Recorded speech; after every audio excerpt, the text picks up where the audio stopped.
कहता, हमरा सैया जी के चाचा कहता, कि लइका तोहरे के पापा कहता, हमरा सैया जी के चाचा कहता।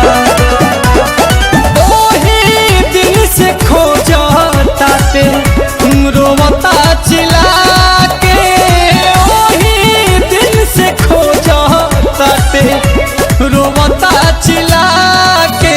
सोझा सा बकाई साफा कहता, लइका तोहरे के पापा कहता, कि हमरा सैया जी के चाचा कहता, कि लइका तोहरे के पापा कहता।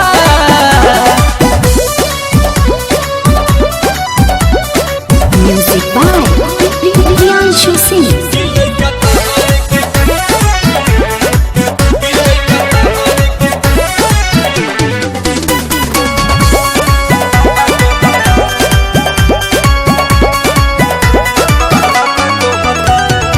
केतनो मनाई दूध पीली धराई, तनिको नाही चुपाला हो। सासु ननद गोतिन देवर के छोड़, सैया के कोहरा न जाला हो। केतनो मनाई दूध पीली धराई, तनिको नाही चुपाला हो। सासु ननद गोतिन देवर के छोड़, सैयों के कोरा न जाला हो। रही जात मन हमर भीतरे लजा के, अपने देरी में कातू गइला सिखा के।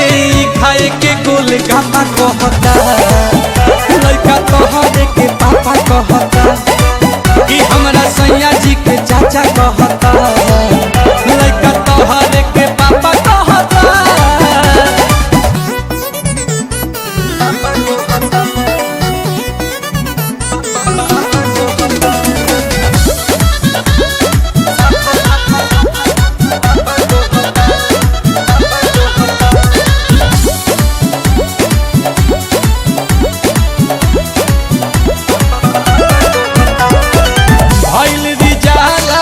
नैहर वाला लागता कि भेद खोलवाई हो।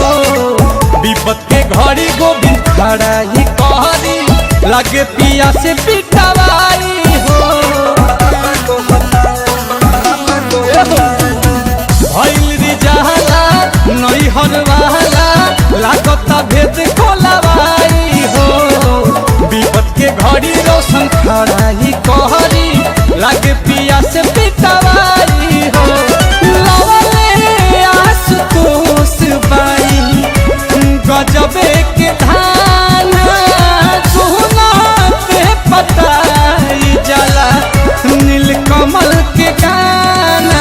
हमरा इज्जत पथा पर रहता, लइका तोहरे के पापा कहता, कि सोझा सा बकाई साफा कहता, लइका तोहरे के पापा कहता। ओही दिन से खोजता ते रोवता चिल्ला के, ओही दिन से खोजता ते रोवता चिल्ला के। सोझा सा बकाई साफा कहता, लइका तोहरे के पापा कहता, कि हमरा सैया जी के चाचा कहता,